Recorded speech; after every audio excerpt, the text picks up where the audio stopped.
În ultima vreme, în România și pe planetă, se vorbește despre bărbați adevărați. Un bărbat adevărat trebuie să, un bărbat adevărat ar trebui să, un bărbat adevărat, sau man up, cum ar zice partenerul strategic. Ok, un bărbat adevărat. Ce e la un bărbat adevărat? Și am găsit o doamnă care ne explică exhaustiv ce înseamnă un bărbat adevărat. Dânsa are un cont, se numește Rux și Opulență. Sigur, e un joc de cuvinte de la Lux și Opulență, probabil o cheamă Ruxandra, Rux și Opulență. Să nu se înțeleagă greșit, nu, Doamne, nu o critic în niciun fel, nu, o și susțin. Și dânsa ne explică ce înseamnă să fii un bărbat adevărat. Haideți să vedem. Vorbeam cu o prietenă și mi spunea că vorbea de soțul ei și zicea că îl ador pentru că e descurcăreț. Și din clipa aia mi-am dat seama, mi s-au făcut în cap mai multe chestii că despre ce înseamnă bărbăția. N-are nicio legătură cu ce ni s-a spus nouă că trebuie să fie sau că ce cred bărbații că trebuie să fie. Pentru mine bărbăția este un bărbat care știe să te facă să te simți în siguranță. Pentru mine bărbăția este un bărbat. Bun, trecem peste. Deci, prietena ei vorbea despre soțul ei și a spus că îl adoră pentru că e descurcăreț. Eu din asta înțeleg că el rezolvă probleme. Asta înseamnă descurcăreț. Adică e o încurcătură. El o descurcă. Asta înseamnă descurcăreț. Adică rezolvă probleme. Non-stop apar probleme. Șirul problemelor în viața omului e infinit. Non-stop apar probleme, încurcături. El le descurcă. E descurcăreț, îl ador. Le rezolvă. Înțeleg asta. Dar haideți să vedem acum ce ne spune doamna Rux, pentru că la definiția sau motivația adorației pe care prietena ei o simte față de soț, e simplă, e descurcăreț. În mod evident, rezolvă probleme. Îl ador. La doamna Rux e mult mai complex. Haideți să auzim. Și după aia comentăm. Vorbeam cu o prietenă și mi spunea că vorbea de soțul ei și zicea că îl ador pentru că e descurcăreț. Bun. Și din clipa aia mi-am dat seama, mi s-au făcut în cap mai multe chestii că despre ce înseamnă bărbăția. Ce? N-are nicio legătură cu ce ni s-a spus nouă că trebuie să fie sau că ce cred bărbații că trebuie să fie. Pentru mine bărbăția este un bărbat care știe să te facă să te simți în siguranță, nu doar fizic, ci și psihic. Dacă stai în casă cu un bărbat care te face să te simți liniștită, un bărbat adevărat îți face viața mai ușoară, un bărbat adevărat te face să te simți că ți-a ușurat viața, că a venit în viața ta ca să-ți bucuri. Un bărbat îți face viața mai ușoară. Înțeleg la ce se referă. Asta, un bărbat care te face fericită, e o categorie abstractă. Haideți să o mai luăm o dată, pentru că sunt două paliere pe care, îmi pare rău că tot întrerup, o să o las să curgă, sunt două paliere pe care se exprimă dânsa în legătură cu ce înseamnă să fii bărbat adevărat.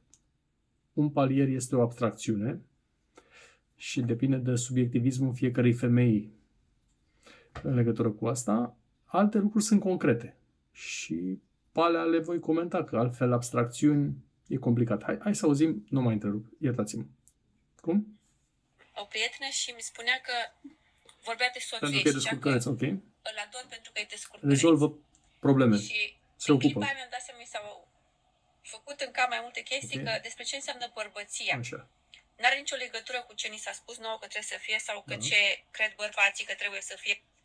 Pentru mine bărbăția este un bărbat care știe să te facă să te simți în siguranță, nu doar fizic, ci și psihic. Adică face exact ce? Dacă stai în casă cu un bărbat care te face să te simți liniștită, un bărbat adevărat îți face viața mai ușoară, un bărbat adevărat te face să te simți că ți-a ușurat viața, că a venit în viața ta ca să-ți bucure sufletul și să-ți facă viața mai ușoară. Nu să te îngreuneze. Un bărbat adevărat niciodată nu o să te facă să te simți urâtă, un bărbat adevărat nu o să te facă niciodată să stai în grijă, oare mă place, oare nu mă place, oare ce mi-a făcut, nu o să te pedepsească cu chestiile astea psihice. Okay. Un bărbat adevărat o să te asculte când ai ceva să spui sau când ai ceva pe suflet, nu o să spună ești nebună, lasă-mă în pace, sau să te facă să te simți și mai nebună. Un bărbat adevărat are empatie și comunică. E dispus să comunice problemele și discuțiile și tot ce simți tu, ce simte el, comunicați, vorbiți deschis. Nu spuneți, ești nebună, n-am chef să vorbesc, lasă-mă.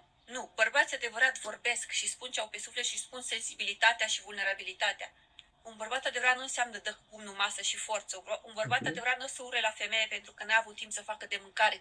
Un bărbat adevărat Nu e ce ni s-a spus nouă că e fătălău dacă stă cu copilul cu cărucior în parc, că nu. Un bărbat adevărat poate să fie mamă când La femeia Dana nu poate. Budeanu Un se bărbat referă. adevărat știe Dana să-și Budeanu hrănească spunea copilul, că știe să-i facă. fătălăii plimbă copilul în parc cu căruciorul. La dânsa se referă. Să dăm un pic mai în minus că am întrerupt-o. Nu, bărbați adevărat vorbesc și spun ce au pe suflet și spun Ok. sensibilitatea și vulnerabilitatea. Un bărbat adevărat nu înseamnă dă cu pumnul masă și Așa. forță. Un bărbat adevărat nu o să ure la femeie pentru că n-a avut timp să facă de mâncare. N-a avut timp. Un bărbat Ok. adevărat nu e ce ni s-a spus nouă că e fătălău dacă stă cu copilul cu cărucior în parc, Nu. că nu. Un bărbat adevărat poate să fie mamă când femeia nu poate. Un bărbat adevărat știe să-și hrănească copilul, știe să-i facă copilului de mâncare, știe să schimbe copilul, știe să ducă copilul la școală, să-l aducă, să se ocupe de copil când femeia nu are timp sau nu are poate. Că timp. se mai întâmplă. Se trezește noaptea să aibă grijă de copil dacă e nevoie. Ăla e bărbat adevărat. Despre asta e vorba. Un bărbat adevărat te face să te simți acasă. Știți că mulți oameni zic că E o femei mai ales abstracțiune. au zis că Abstracțiune. el pentru mine Ok. e acasă, așa mă face să mă simt. Cred că ăsta e sentimentul pe care trebuie să-l ofere un bărbat lângă tine. I've had three Bun. experiences. Ok. Un bărbat adevărat te face să te simți acasă. Ok. E o abstracțiune, adică și un subiectivism. Nu-mi dă niciun indiciu. Dar am înțeles ideea.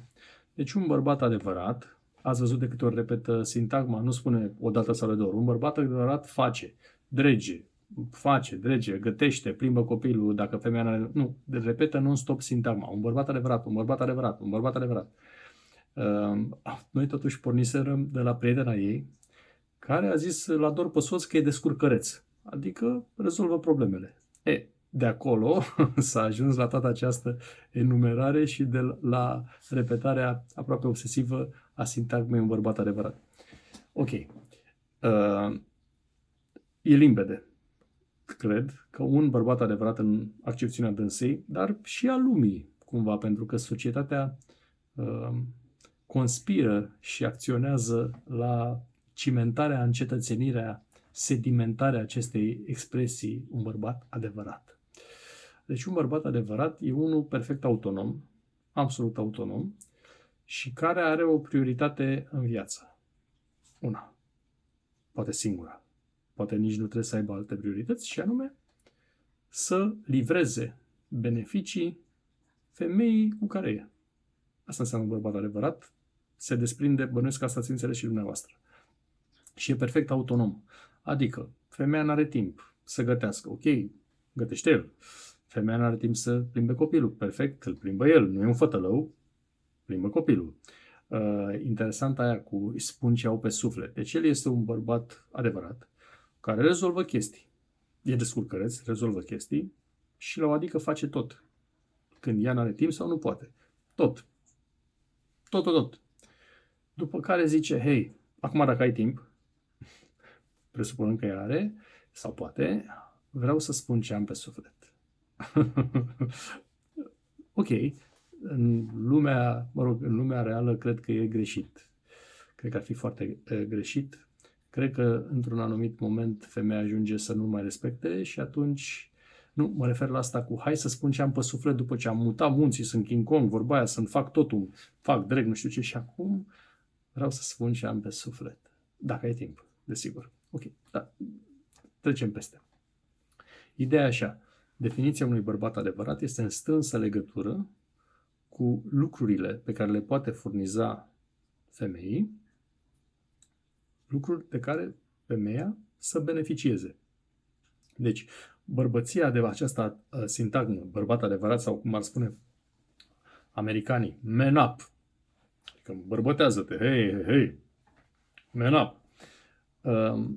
are legătură cu livratul de valoare de toate felurile în relația cu o femeie. Nu are legătură cu el însuși, cu valoarea lui personală în legătură cu el. Nu.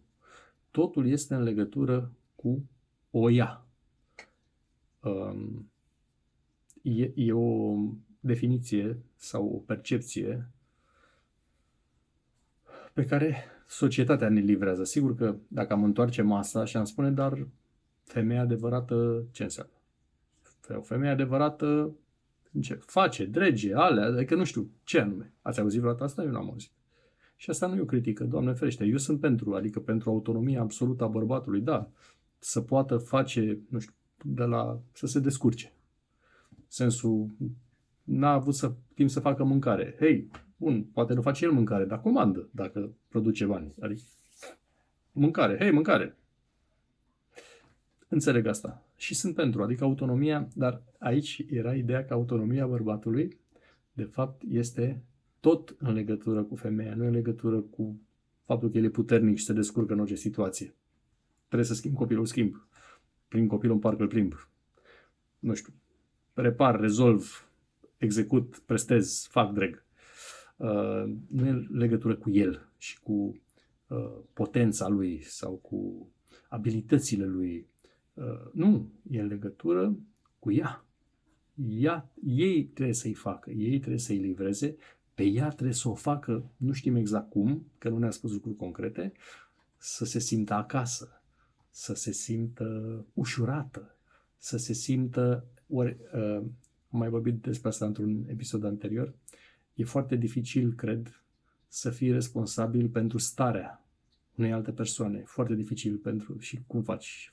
Adică, nu știu, descurcă-te. S-a ars un bec. Nu știu, mă descurc. Ori îl schimb eu, ori îl chem pe unul care să pricepe și îl schimbă el, rezolv problema, să zicem. Asta fă-o să se simtă în siguranță. Ok, concret trebuie să faci, dar ca să nu filozofăm și că deja am depășit 10 minute de mult, asta remarc, societatea împinge acest concept că bărbăția adevărată are strictă legătură și unică legătură cu valoarea, între ghilimele, pe care sub diferite forme, toate formele, pe care un bărbat o furnizează unei femei.